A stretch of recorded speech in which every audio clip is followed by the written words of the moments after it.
Hello, let's read the question first. And the question says that in India, domestic power supply is 220 volt 50 hertz, while in United States of America it is 110 volt 50 hertz. Give one advantage and one disadvantage of 220 volt supply over 110 volt supply. So students, सबसे पहले आपको समझना होगा की concept क्या use हो रहा है. So key concept is power loss in AC circuit. Power loss in AC circuit. देखो बच्चों, जो पावर लॉस होता है, एवरेज पावर लॉस, उसका फॉर्मूला क्या होता है? VRMS IRMS cos phi.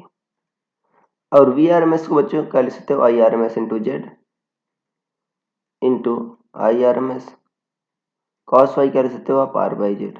तो जेड जेड कैंसिल आउट हो गया, तो कितना है? IRMS का स्क्वायर इंटू R. ये होगा बच्चों.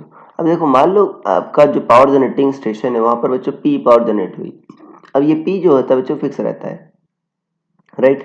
तो P को आप VRMS, जो आपका अगर RMS है तो VRMS IRMS ले सकते हो, राइट? मान लो ये RMS पर पावर जनरेट हुई, तो यहाँ पर अगर आप IRMS लिखना चाहो तो P एवरेज क्या होगा आपका, जो पावर लॉस हो रहा है आपका, यहाँ पर देखो तो आ जाएगा R into P square by, यहाँ पर आ जाएगा जो VR स्क्वायर, ये आ जाएगा. ये जो है बच्चों आपका सप्लाई वोल्टेज है, VRMS क्या आपका सप्लाई वोल्टेज है. P क्या जो पावर जनरेट कर रहा है, P एवरेज का यहाँ पर जो पावर लॉस हो रहा है बच्चों, राइट? तो देखो यहाँ पर आर पी तो कांस्टेंट है, तो जो एवरेज पावर लॉस हो रहा है सर्किट में वो किसके प्रोपोर्शनल है बच्चों? आपका VRMS स्क्वायर की इनवर्सली प्रोपोर्शनल. तो अगर आप हाई वोल्टेज पर सप्लाई करोगे तो क्या होगा? लॉस कम होगा, पावर लॉस क्या होगा? Will be low if V is high.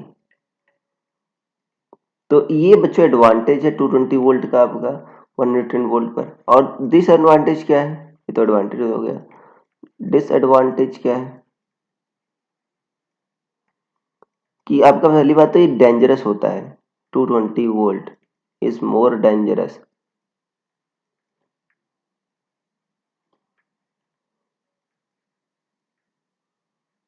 Then 110 volt.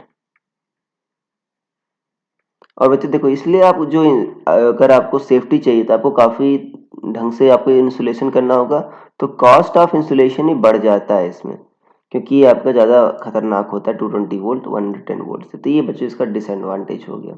So I hope you understood it well. Best of luck.